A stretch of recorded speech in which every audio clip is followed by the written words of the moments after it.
तो उसमें ये भी रखा गया कि जो पुरातत्ववेत्ता है उसमें भी ये अनुपात रहेगा कि हिंदू और मुसलमान दोनों का अनुपात बना रहा है। यहाँ तक कि मुस्लिम पक्ष की ओर से, जो कि अप्रत्याशित थी, एक स्टेज पे एक दरखास्त आई कि साहब मुसलमान मजदूर कम मिल रहे हैं। तो न्यायालय ने फिर आदेश किया कि भाई मुसलमान मजदूरों की संख्या बढ़ाई जाए और मुसलमान और हिंदुओं दोनों का इस हिसाब से अनुपात रखा जाए कि एक ट्रांसपेरेंसी मेंटेन रखे। उत्खनन से लेकर अनुसंधान तक महत्वपूर्ण भूमिका निभाने वाले प्रोफेसर A.K. शर्मा इसकी पूरी जानकारी दे रहे हैं। कोर्ट के आदेशानुसार जब वहां पर पहले तो उस स्थल का तो जो विकास इंटरनेशनल के द्वारा एक राडार सर्वेक्षण कराया गया। राडार सर्वेक्षण की रिपोर्ट में यह साफ प्रतीत हुआ कि जमीन के नीचे बड़ी बड़ी दीवारें और पिलर बेसेस या स्तंभ के प्रमाण हैं। तो कोर्ट ने फिर भारतीय पुरातत्व सर्वेक्षण को आदेश दिया कि उसी स्थल पे जहां पर राडार सर्वे किया गया है उसका उत्खनन किया जाए। उत्खनन करके जो भी प्रमाण सामने आते हैं वो पेश किए जाए। तो उत्खनन करने के बाद जो काफ़ी दिनों तक चला, मंदिर होने के वहाँ एक नहीं 3 स्तर पर 3 मंदिर होने के स्पष्ट प्रमाण मिले। पहला मंदिर जो उत्खनन में प्राप्त हुआ वो एक सर्कुलर शिवा श्राइन या गोलाकार शिव मंदिर था, जो हमको सबसे नीची सतह में मिला।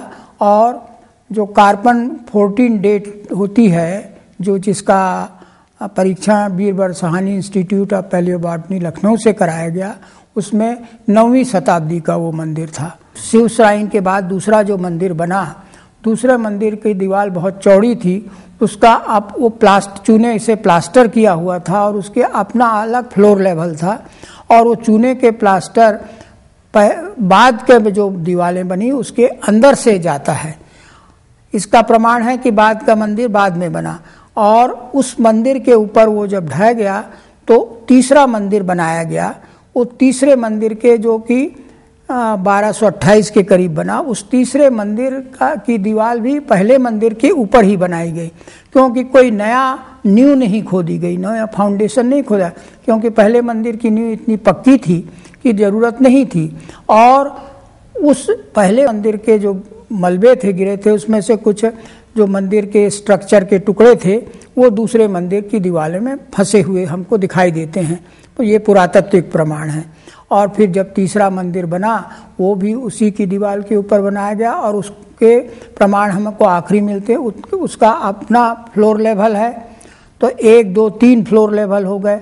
और फिर उसमें हम सबसे पहले हमको पूर्व दिशा की ओर दिखाई देता है कि गरुड़ ध्वज, क्योंकि ये विष्णु मंदिर था तो विष्णु मंदिर में गरुड़ ध्वज होना अनिवार्य है। तो गरुड़ ध्वज के लिए जो खाई खोदी जाती है, गड्ढा, वो गड्ढा मिला है खुदाई में। और गरुड़ ध्वज भी पहले मिल चुका है, जो कि अभी फैजाबाद संग्रहालय में जो कहते हैं एक ही पत्थर का बना हुआ रखा हुआ है। उसके बाद फिर अर्धमंडप है। तो अर्धमंडप में जो 4 पिलर हैं, 4 स्तंभ हैं, उनकी दूरियां एक दूसरे से बराबर हैं, अर्धमंडप। फिर उसके बाद फिर आता है गर्भगृह। गर्भगृह में तो अभी श्री रामलला बैठे हुए हैं, वही गर्भ है, उसकी खुदाई नहीं हुई है। लेकिन तो उसके दोनों तरफ हमको 50 स्तंभों के प्रमाण मिले हैं।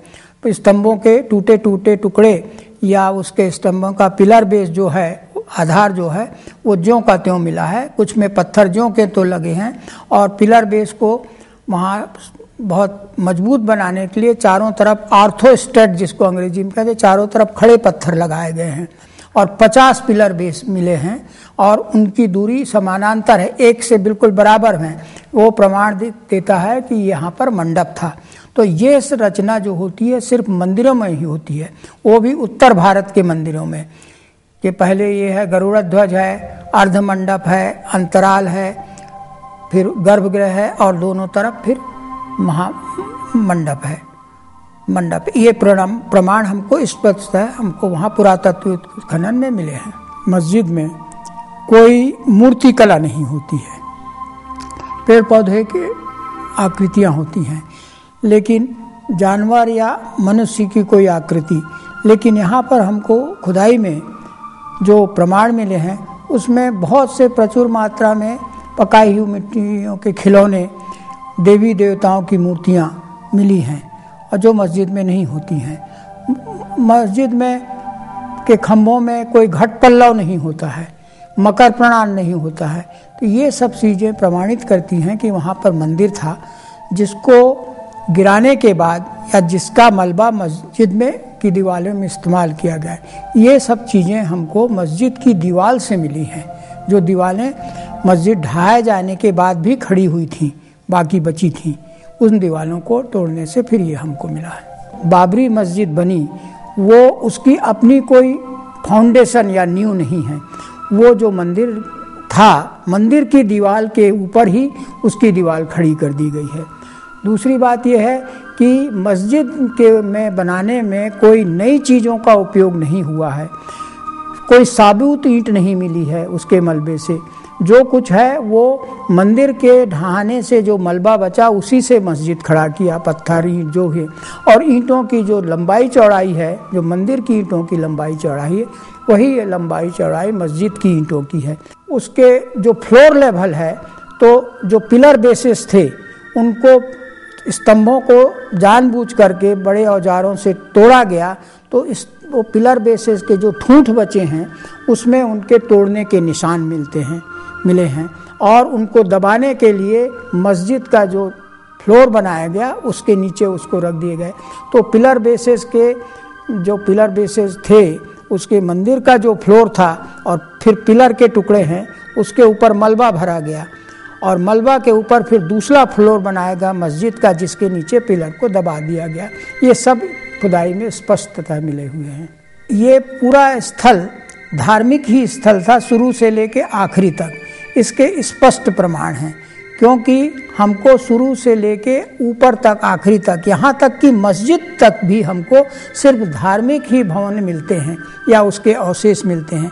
लोगों ने हमेशा कहा यही राम मंदिर, और उसमें खुदाई में राम मंदिर के ही प्रमाण मिले हैं। तो ये स्पष्ट है कि यहाँ ही राम की जन्मभूमि थी। और दूसरी बात यह है कि ये जन्म का जो स्थान होता है वो धार्मिक आस्था का मानना है, और धार्मिक आस्था को कोई किसी को चुनौती नहीं दे सकता। ये हमारे उच्चतम न्यायालय का भी मानना है। लेकिन सच को जानते हुए भी राम मंदिर के खिलाफ अदालत में दलील देने वाले इसे स्वीकार करना नहीं चाहते। लेकिन झूठ की दीवार चाहे जितनी ऊंची हो, सच का एक धक्का ही उसको गिरा देता है।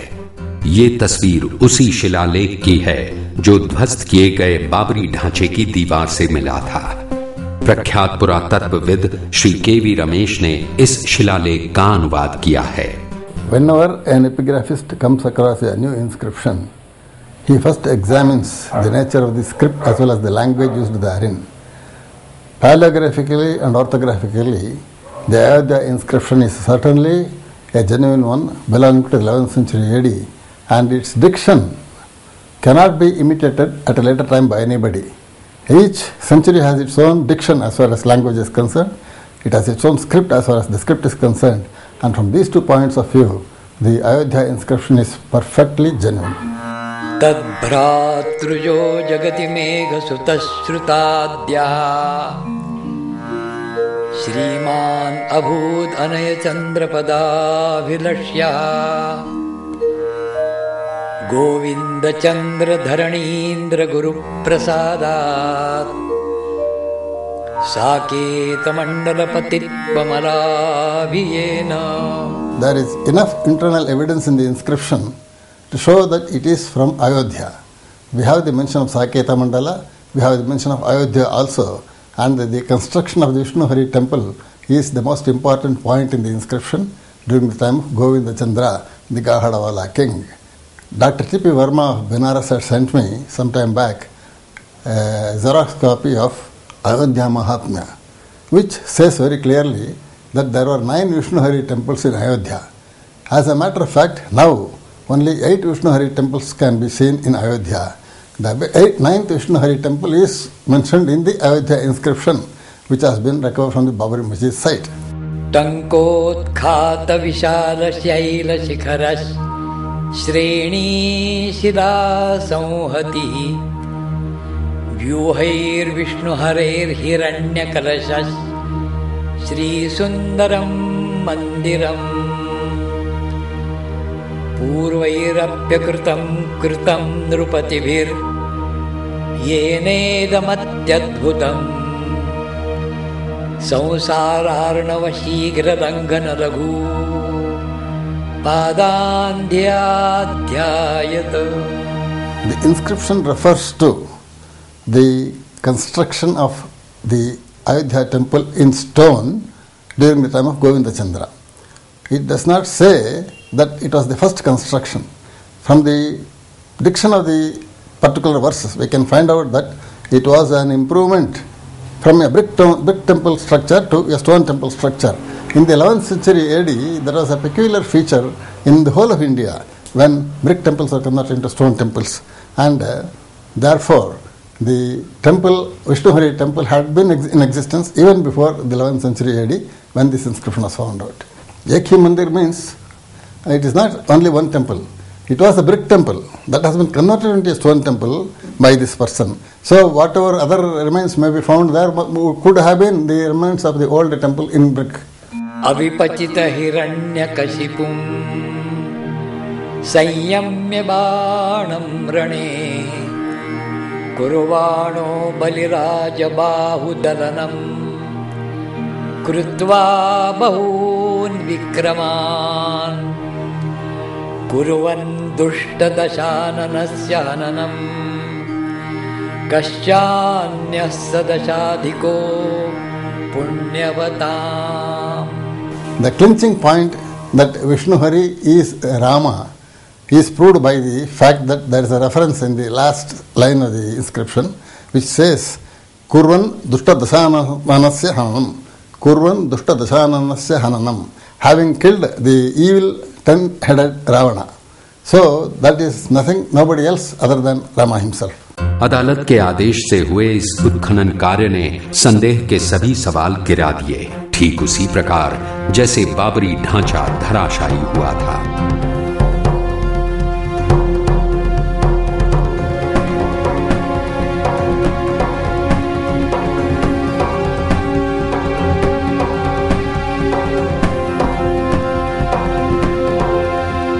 इस विवाद को अदालत तक ले जाने वाले हाशिम अंसारी को भी यकीन हो गया था कि गिराए गए ढांचे के नीचे मंदिर ही था। तभी उन्होंने कहा था कि अदालत का जो भी फैसला आएगा उसे मानेंगे, लेकिन वो भी अब अपनी बात से मुकरने लगे। देखिए, आजादी से पहले मस्जिद थी और अब फिर मस्जिद को होना चाहिए। इसके बाद हम कोई फैसला मानने के लिए तैयार नहीं। मस्जिद बनने से पहले उसके नीचे कोई मंदिर था, ये सरासर गलत। यानी उनका लहजा भी जिलानी की तरह ही है, जो कभी एक वकील की तरह जिरह करते हैं तो कभी राजनीतिज्ञ की तरह पेश आते हैं। अदालत का फैसला कोई होता है तो उसको हम देखेंगे। अदालत का फैसला आ गया, लेकिन हाशिम अंसारी हों या फिर जिलानी, सभी अपनी बात से मुकरने को बेताब दिखाई पड़ते हैं। वाणी में हमारे गुरु साहब ने लिखा है कि वचन करके खिसक जाए सोई नर कच्चा। जो वचन किया दे कि हम कोर्ट को मानेंगे, पहले बात चल रही थी कि बातचीत से हम मसला हल कर लेंगे। अब कोर्ट का फैसला जब उस जगह के लिए जहां राम स्वयं विराजमान है, उस जगह राम जन्मभूमि की जगह को कोर्ट ने कह दिया कि यह राम की लला की ज़मीन है। अब यह सारा मसला ख़त्म हो गया। मुसलमानों को ये चाहिए कि अब बिला वजह कोर्ट को, देश को और कमजोर करने की कोशिश न करें। सवाल ये है कि जिलानी जैसे लोग इस सच को स्वीकार करने को तैयार क्यों नहीं हैं? दरअसल गौर करें तो इसके पीछे उनका एक डर नजर आता है। आपके 33 करोड़ देवता हैं, हम क्या जाने कब किसके आप पैदाइश कहाँ पे निकाल देंगे, तो हमारी तो कोई मस्जिद नहीं बचेगी। तो जहाँ मान्यता एक हो वहां तो हम ये कह सकते हैं कि साहब मुसलमान गौर करें इस पे। लेकिन इस देश को किसी से नफरत नहीं है, इसलिए सवाल 33 करोड़ देवताओं के लिए 33 करोड़ मस्जिदों को मंदिर में बदलने का नहीं है। ये डर तो बेबुनियाद है। प्रश्न सिर्फ राम जन्मभूमि का है। सच तो ये है कि कितनी ही ऐसी मस्जिदें हैं जिनके नीचे मंदिर के अवशेष पड़े हैं। आपने दिल्ली में देखा होगा कुतुब मीनार। कुतुब मीनार के पास में एक मस्जिद है जिसका नाम कुव्वत ul Islam, might of Islam है। ये कुतुबुद्दीन ऐबक ने बनाई। इस मंदिर का एक चित्र जो हम आपको दिखा रहे हैं, इसमें आप देखेंगे कि हिंदू मंदिरों के खंबे लगे हैं जिनमें मूर्तियाँ और सब हैं, बड़े स्पष्ट हैं ये। और न सिर्फ ये है बल्कि उन लोगों को गौरव मानते थे वो कि ये देखिए मैंने गिराया मंदिर और बनाया। और इस सिलसिले में कोतलस नाम के बाहरी दरवाजे के ऊपर एक शिलालेख है अरबिक में कि 27 हिंदू और जैन मंदिरों को तोड़ करके ये मस्जिद बनाई गई है। इसमें 20 लाख दिल्ली वाला एक उस समय का सिक्का होता था, हर मंदिर पे खर्च हुआ था, वो इसमें सारे लगाए गए। राष्ट्रपिता महात्मा गांधी ने भी अपने समाचार पत्र नवजीवन में लिखा था कि किसी भी धार्मिक उपासना गृह पर बलपूर्वक अधिकार करना बड़ा जघन्य अपराध है। एक हिंदू ये सहन नहीं करेगा कि उसके मंदिर को तोड़कर कोई मस्जिद बना दे। जहां कहीं भी ऐसे काम हुए हैं वो चिन्ह धार्मिक गुलामी के हैं। हर देश, हर समाज इन निशानियों को मिटा देना चाहता है। राष्ट्रवाद की पहली शर्त भी यही है। जब भारत गुलाम था तो दिल्ली की सड़कों पर किंग एडवर्ड V और विक्टोरिया की प्रतिमाएं लगी हुई थी। आज उनको हटा करके म्यूजियम में रखा गया है। क्यों? क्योंकि वो दासता के प्रतीक के रूप में वो मूर्तियां लगाई गई थी। तो अब वक्त आ गया है कि श्री राम जन्मभूमि पर एक भव्य मंदिर बने। मर्यादा पुरुषोत्तम राम का मंदिर, जिनका जीवन किसी धर्म या देश के दायरे में बंद नहीं है। वो मंदिर जिससे मानवता का संदेश सारी दुनिया को जाए। उस मंदिर के निर्माण का महान कार्य शुरू भी हो चुका है।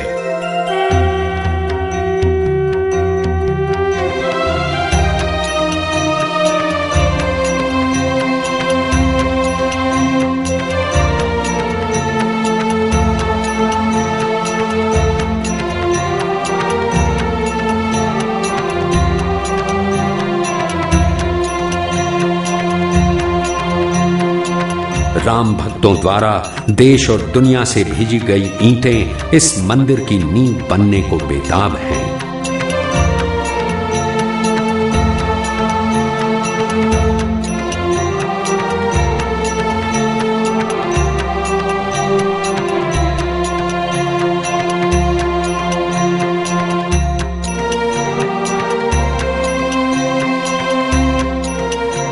लेकिन राम भक्त चाहते हैं कि अदालत के फैसले का सम्मान हो और सामाजिक सद्भाव बना रहे। राष्ट्रहित को सभी भावनाओं से ऊपर रखने का संदेश देने वाले धर्मगुरु भी राम मंदिर के निर्माण को ही इस समस्या का समाधान मानते हैं। सुझाव दोनों पक्ष को है। चूंकि राम मंदिर, मैंने कहा कि राम मंदिर करोड़ों लोगों की आस्था का केंद्र है, और मैं सवाल करता हूं कि राम मंदिर अयोध्या में नहीं बनेगा तो क्या कराची में बनेगा? लेकिन श्री राम जन्मभूमि का विरोध करने वाले इसे स्वीकार नहीं करते। वो तो उसी स्थान पर मस्जिद बनते देखना चाहते हैं। आजादी के ठीक बाद जिन्ना की जिद पर मुसलमानों के लिए पाकिस्तान बना, लेकिन इसके बावजूद हिंदुस्तान को धर्मनिरपेक्ष राष्ट्र घोषित किया गया। कांग्रेस नेता और प्रवक्ता राशिद अल्वी ने तो यहां तक कहा कि इस देश को धर्मनिरपेक्ष राष्ट्र घोषित करने में सबसे बड़ा हाथ हिंदू जनमानस का था, इसलिए अब बाबरी मस्जिद की मांग छोड़ देनी चाहिए। तो फिर इस समस्या का समाधान क्या है? क्या अदालत का आदेश अंतिम उपाय है? क्या इस पर सियासत बंद हो जाएगी? क्या अंतिम फैसला आते ही सभी संतुष्ट हो जाएंगे? ये सब तो हम चूंकि आने वाली पीढ़ियों के सिर पे छोड़ के जाना चाहते हैं। हम नहीं चाहते कि बुरा दिन हम देखें, इसलिए हम इसको टालते जाते हैं, यथास्थिति बनाए रखने की कोशिश करते हैं और कोई समाधान नहीं निकाल पाते हैं शाश्वत। तो ये ठीक नहीं है, क्योंकि कभी ना कभी कहीं ना कहीं आने वाली पीढ़ियों को इसका सामना करना पड़ेगा। तो मुझे लगता है कि इसका निर्णय होना चाहिए और निर्णय होने के बाद इस पर अमल होना चाहिए।